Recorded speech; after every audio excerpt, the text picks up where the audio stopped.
সকল নেতৃবৃন্দ আমাদের সামনে এখন বক্তব্য নিয়ে আসবেন বহর মণিপুরি পাড়ার এখানের মন্দিরের সভাপতি, মন্দির কমিটির সভাপতি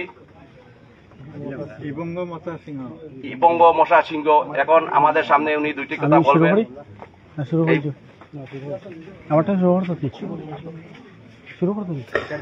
না না ওদের আমার আমরা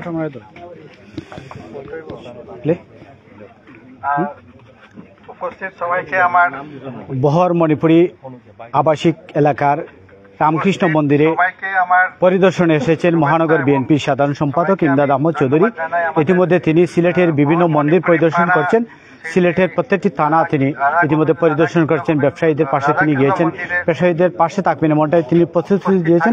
ইতিমধ্যে তিনি বহর মণিপুরি আবাসিক এলাকার যে বহর মণিপুরি পাড়ার যে রামকৃষ্ণ মন্দির, সেই মন্দিরে রাধাকৃষ্ণ মন্দিরে আজকে প্রধান অতিথি হিসেবে উপস্থিত রয়েছেন বা মন্দির পরিদর্শন করবেন সিলেট মহানগর বিএনপির সাধারণ সম্পাদক ইমদাদ আহমদ চৌধুরী এবং রয়েছেন এখানে বিএনপির আহ্বায়ক, এখানে রয়েছেন 32 নম্বর ওয়ার্ড বিএনপির আহ্বায়ক রয়েছেন এবং 35 নম্বর ওয়ার্ড বিএনপির নেতৃবৃন্দ রয়েছেন। আজকে পরিচালনা করছেন 34 নম্বর ওয়ার্ড বিএনপির আহ্বায়ক জনাব মুনিম আহমদ এখানে পরিচালনা করছেন। আমরা সরাসরি বক্তব্য নিয়ে যাচ্ছি।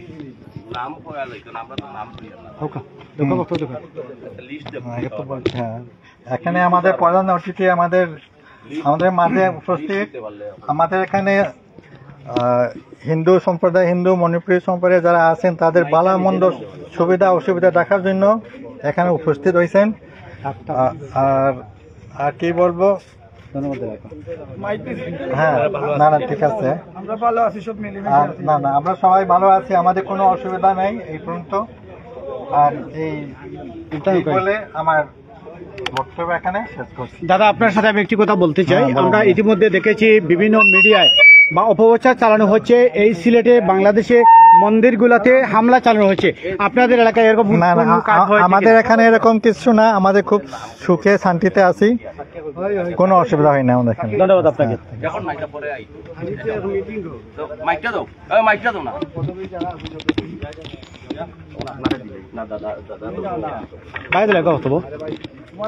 ইতিমধ্যে বক্তব্য রাখবেন আমাদের সামনে প্রধান অতিথির বক্তব্য নিয়ে আসবেন সিলেট মহানগর বিএনপির সাধারণ সম্পাদক জনাব ইমদাদ। এখন আমাদের সামনে স্বাগতিক বক্তব্য নিয়ে আসবেন সভার সভাপতি, বাংলাদেশ পূজা কমিটির সিলেট জেলা শাখার সাধারণ সম্পাদক অ্যাডভোকেট রঞ্জন ঘোষ। এখানে স্বাগতিক বক্তব্য নিয়ে আসবেন।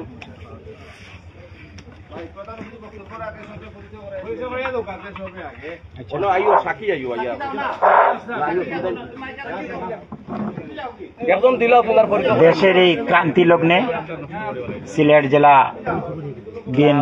বিএনপি সিলেট মহানগর শাখার সাধারণ সম্পাদক ইমদাদ আহমদ চৌধুরী আজকে অত্র এলাকা সিলেট বহর মণিপুরি পাড়া রাধাকৃষ্ণ মন্দিরে পরিদর্শন করতে আসছেন।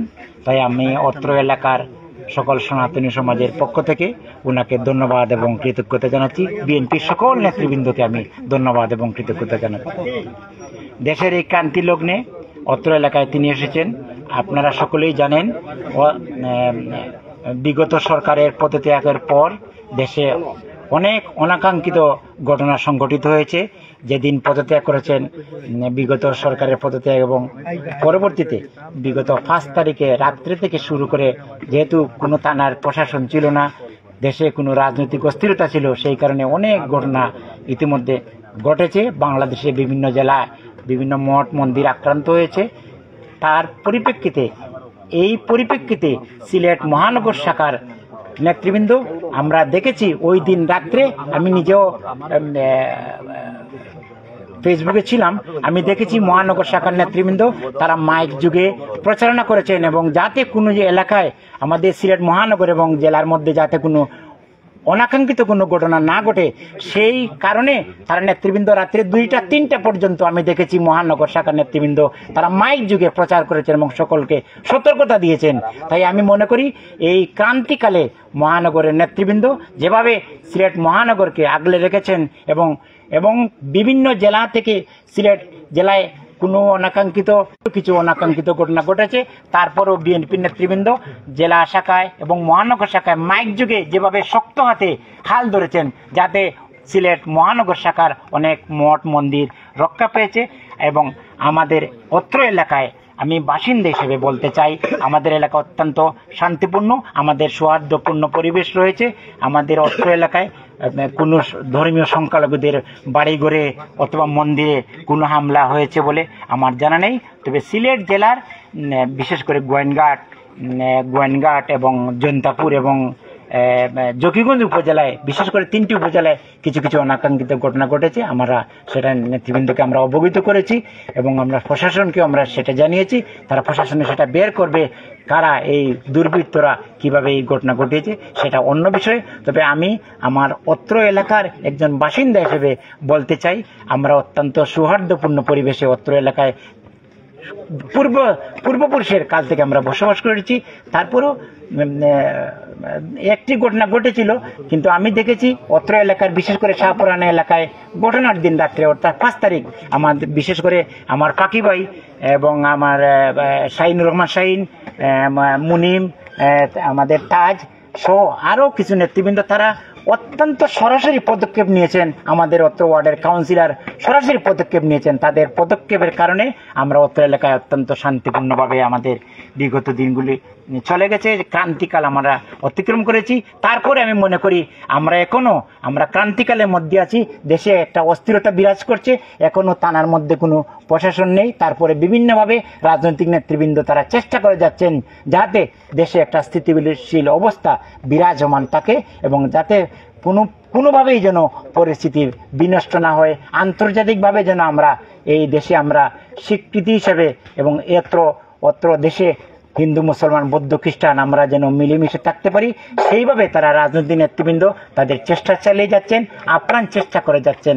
আমরা মনে করি এই দেশের ক্রান্তিকালে বিশেষ করে বিএনপি সহ আর অন্যান্য রাজনৈতিক নেতৃবৃন্দ তাদের গুরুত্বপূর্ণ ভূমিকা রাখবেন এবং চলমান রয়েছে, সেটা আর অব্যাহত রাখবেন। এবং সিলেট মহানগর এবং জেলা শাখার নেতৃবৃন্দকে আমি অভিনন্দন জানাচ্ছি, কৃতজ্ঞতা জানাচ্ছি এবং সেই সাথে আজকে যিনি এখানে এসেছেন তাকেও আমি ধন্যবাদ এবং কৃতজ্ঞতা জানিয়েছি। আর বর্তমান প্রেক্ষাপটে আমরা আগামীতেও আমরা সকলেই যেন সম অধিকার সমমর্যাদা নিয়ে আমরা বসবাস করতে পারি। আরেকটি কথা সকলকে বলে রাখতে চাই, আমরা যারা আছি, যারা সরাসরি কোনো রাজনৈতিক দলের সাথে যুক্ত নয়, আমরা সাধারণ মানুষ হিসেবে বলতে চাই আমরা যেন এই দেশে সম অধিকার সমমর্যাদা নিয়ে বসবাস করতে চাই। আমরা কোন রাজনৈতিক দলের বিরুদ্ধে নয় এবং আমরা মনে করি কোনো রাজনৈতিক দল আমাদের বন্ধুও না, কোনো রাজনৈতিক দল আমাদের শত্রুও না। আমরা বিগত দিনে এটা প্রমাণ করেছি, আমরা মেয়র নির্বাচনে আমরা সেটা প্রমাণ করেছি, যোগ্য প্রার্থী হলে আমরা যেন ভোট দিতে পারি, ভোট দিয়েছি, ভোট দিয়ে দেখিয়ে দিয়েছি। আমরা বিগত উপজেলা চেয়ারম্যান আমাদের অত্র এলাকার মাজুল ইসলাম ডালিম, তিনি নির্বাচনে দাঁড়িয়েছিলেন, সেবার আমরা ভোট দিয়েছি, অর্থাৎ যোগ্য প্রার্থীকে আমরা সবসময় আমরা নির্বাচন করতে পারি। বিএনপির নেতৃবৃন্দকে আমি অনুরোধ করব, আপনারা যে কোনো নির্বাচন আসলে আমাদেরকে আপনারা ভুল বুঝবেন না, আপনারা আপনাদের এবং যোগ্যতা দিয়ে প্রমাণ করতে পারলে আমরা অবশ্যই আপনাদের পাশে থাকবো, এতে কোনো অসুবিধা নেই। আমরা কোনো রাজনীতির সাথে আমরা সরাসরি যুক্ত না, আমরা সব সময় আমরা সম অধিকার সমমর্যাদার লড়াই করে যাচ্ছি। আগামীতেও আমাদের কিছু দাবি দাবা আছে, সেই দাবি দাবা সরকারের সাথে আমরা পেশ করেছি, চলমান আছে। এবং আজকে বিকালে আমাদের হিন্দু বৌদ্ধ খ্রিস্টান ঐক্য পরিষদ এবং বাংলাদেশ পূজা জীবন পরিষদের কেন্দ্রীয় নেতৃবৃন্দের সাথে প্রধান উপদেষ্টার বৈঠক চলছে। সেই বৈঠকে আমরা আশা করব আমরা এই বর্তমান অন্তর্বর্তীকালীন সরকার এবং গুরুত্বপূর্ণ পদক্ষেপ নেবেন যাতে এই দেশে ধর্মীয় সংখ্যালঘুরা তাদের জাল মাল নিয়ে এবং নিরাপদে বসবাস করতে পারে। কারণ আমরা বিগত দিনে দেখেছি সরকারের পতন হয়, সরকারে আসে, সরকার যায়, ধর্মীয় সংখ্যালঘুদের উপর হামলা হয়। আমরা মনে করি এটা কোনোভাবে গ্রহণযোগ্য নয়। সরকার আসবে, সরকার যাবে, এতে আমাদের কোনো অসুবিধা নেই। আমাদের মন্দির, মঠ মন্দির যাতে হামলার শিকার না হয় সেই ব্যাপারে সকলকে আরো গুরুত্বপূর্ণ ভূমিকা রাখার আহ্বান জানিয়ে উপস্থিত সকল নেতৃবৃন্দকে ধন্যবাদ এবং কৃতজ্ঞতা জানিয়ে আমার বক্তব্য শেষ করছি। ধন্যবাদ সকলকে।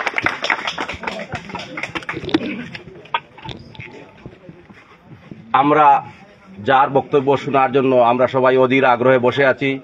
এখন আমাদের সামনে বক্তব্য নিয়ে আসবেন সিলেট মহানগর বিএনপির সাধারণ সম্পাদক আপনার আমার নেতা এমদাদ হোসেন চৌধুরীকে ওনার বক্তব্য পেশ করার জন্য অনুরোধ করছি।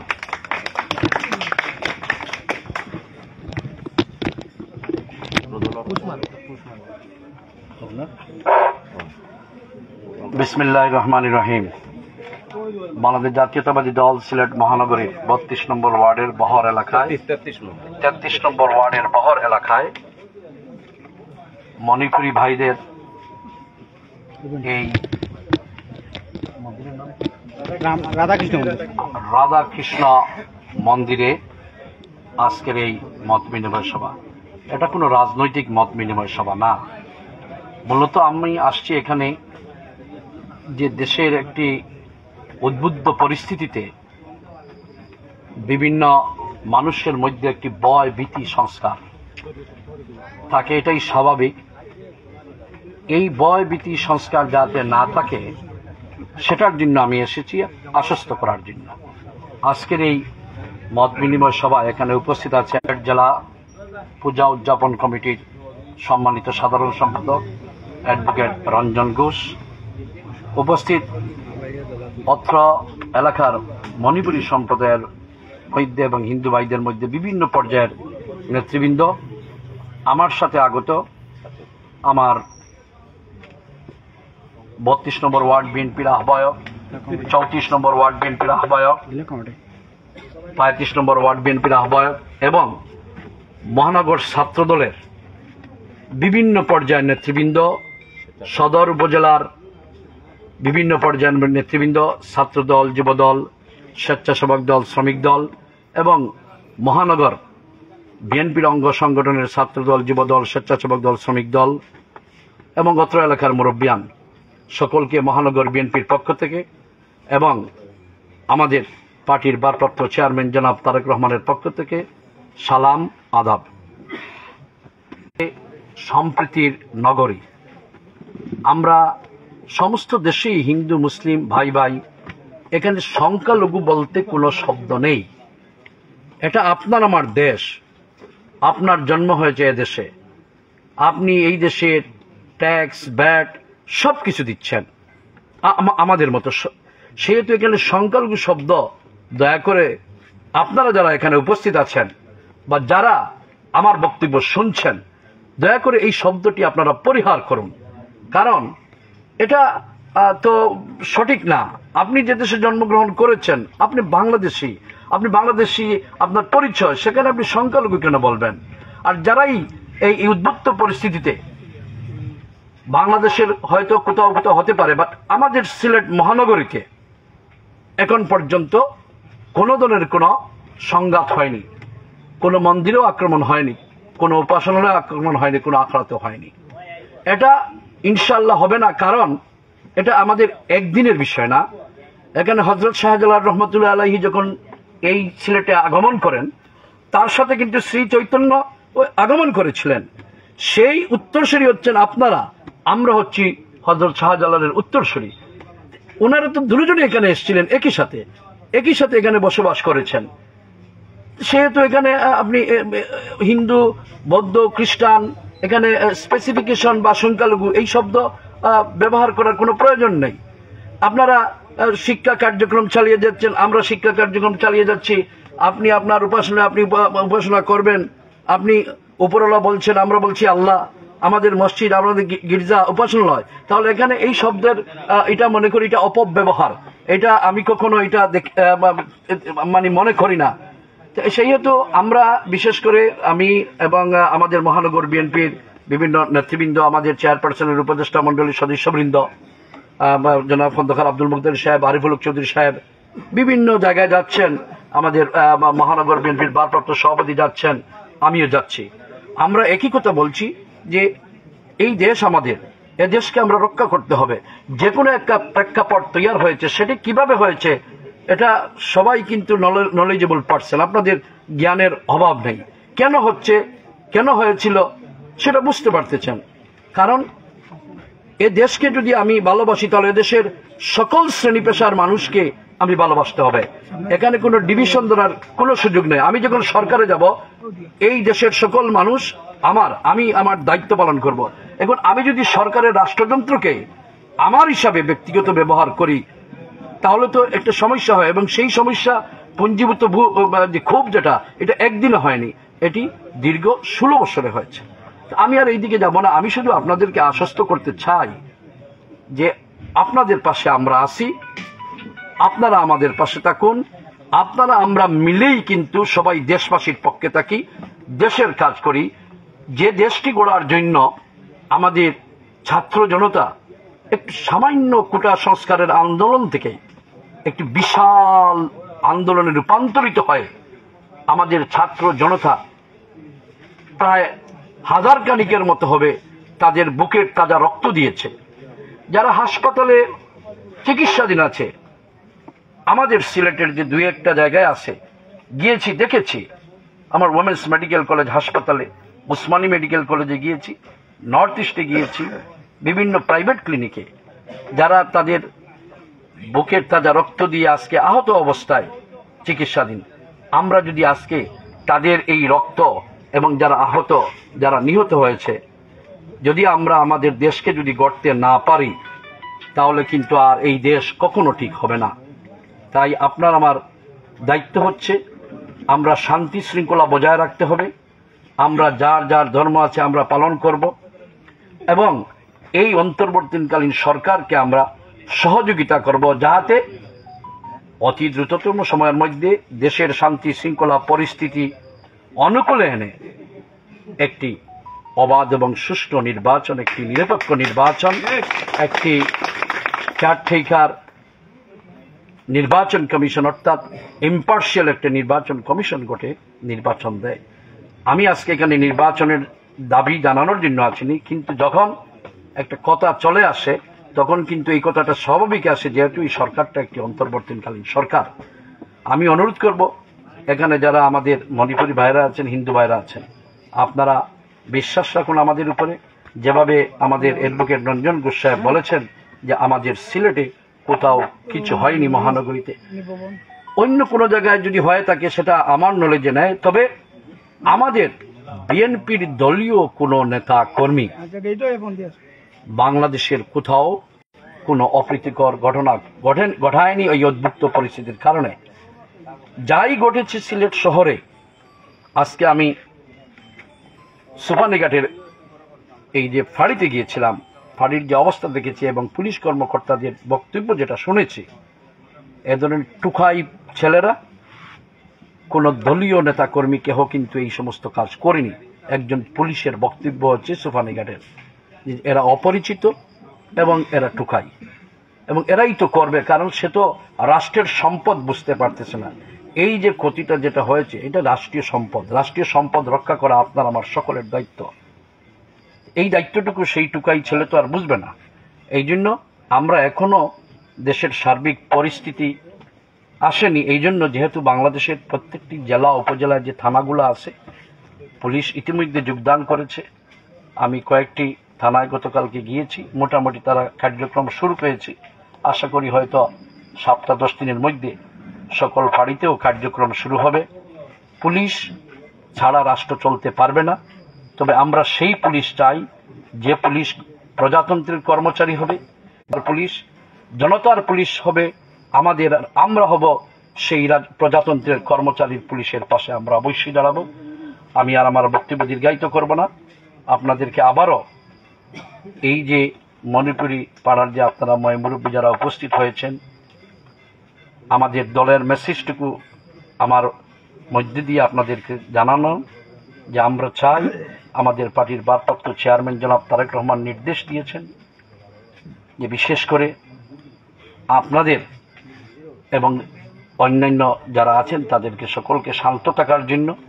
ইতিমধ্যে আপনারা শুনেছেন আমাদের মা মাটি মানুষের নেত্রী বেগম খালেদা জিয়া ওই দিন যে বক্তব্য দিয়েছিলেন, উনি একই কথা বলেছেন দেশের জনগণকে শান্ত থাকার জন্য। আমরা সবাই শান্ত থাকি, ইনশাল্লাহ দেশের শান্তি পরিবেশ ফিরিয়া আসার পথেই জনজীবন ইতিমধ্যেই কিন্তু নর্মাল অবস্থায় চলে আসতেছে। আশা করি আর অল্প কিছু দিনের মধ্যেই সবকিছুই নর্মাল হবে, এবং আমরা আশা রাখি যে আমাদের ছাত্র সমাজ যে আন্দোলন করেছে একটি সুখী সমৃদ্ধশালী বাংলাদেশ গড়ার দৃঢ় প্রত্যয় ব্যক্ত করেছে, যেখানে কোনো বৈষম্য থাকবে না, যেখানে আইনের শাসন থাকবে, যেখানে মানুষের কথা বলার অধিকার থাকবে, যেখানে মানুষ নিরাপদে বাসা বাড়িতে ঘুমাইতে পারবে, সেই ধরনের একটা পরিবেশ আমরা বাংলাদেশে চাই। আমি আমার বক্তব্য শেষার্ধে যে সমস্ত ছাত্র জনতা এই আন্দোলন করতে গিয়ে নিহত হয়েছেন তাদের বিদায়ী রুহের আত্মার মাগফিরাত কামনা করছি। শোক সন্তপ্ত পরিবারের প্রতি গভীর সমবেদনা জানাচ্ছি। যারা আহত হয়েছেন তাদের অতি দ্রুত সময়ে আল্লাহ পাক যেন সুস্থতা দান করেন, এবং অনেক ছাত্ররা যারা পঙ্গুত্ব বরণ করবে আমরা দোয়া করব আল্লাহ পাক যেন তাদেরকে তাদের জীবিকা অর্জনের জন্য আল্লাহর কুদরতি সাহায্য আসে। আমি আমার বক্তব্য শেষ করছি। আল্লাহ হাফিজ। বাংলাদেশ জিন্দাবাদ, বাংলাদেশ জাতীয়তাবাদী দল জিন্দাবাদ, শহীদ যে অমর হক, দেশনেত্রী বেগম খালেদা জিন্দাবাদ, আগামী দিনের আশা আকাঙ্ক্ষার প্রতীক দেশ নায়ক তারেক রহমান জিন্দাবাদ, সিলেট মহানগর বিএনপি জিন্দাবাদ, বহর মৌজার মণিপুর এলাকার মণিপুরী সম্প্রদায়, হিন্দু সম্প্রদায় সকল জিন্দাবাদ। আসসালামু আলাইকুম। এই মুহূর্তে বক্তব্য রাখছিলেন সিলেট মহানগর বিএনপি সাধারণ সম্পাদক ইমদাদ হোসেন চৌধুরী। তিনি সিলেটের পরিস্থিতি তুলে ধরেছেন, শিক্ষার্থীদের বর্তমান চিকিৎসার বিষয়গুলো তিনি তুলে ধরেছেন, প্রশাসনিক দপ্তরের বিষয়গুলো তুলে ধরেছেন। এই মুহূর্তে আমাদের সাথে যারা যুক্ত ছিলেন আমাদের সাথে এই মুহূর্তে শান্তি শৃঙ্খলা রক্ষা করার জন্য 33 নম্বর ওয়ার্ড বিএনপির আহ্বায়ক মনিম আহমদ বক্তব্য। আমরা এই পরিস্থিতি আনতে পারতাম না। আমি ধন্যবাদ জানাচ্ছি আমাদের এই ছাত্রদল, স্বেচ্ছাসেবক দল এবং যুব দলের নেতৃবৃন্দকে। এখন আমাদের সামনে সমাপ্তি বক্তব্য রাখবেন অ্যাডভোকেট রঞ্জন ঘোষ।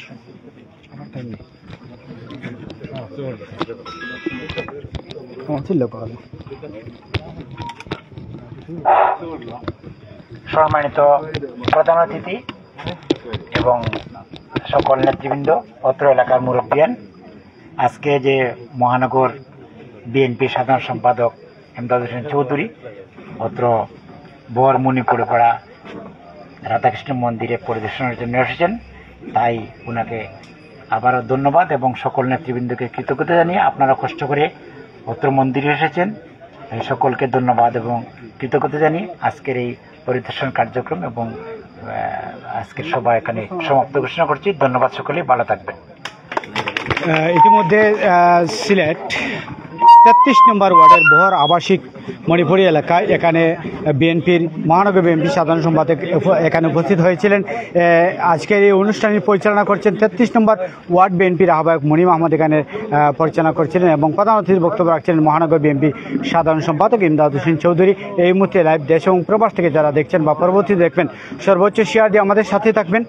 ভালো থাকবেন, সুস্থ থাকবেন। আল্লাহ হাফিজ।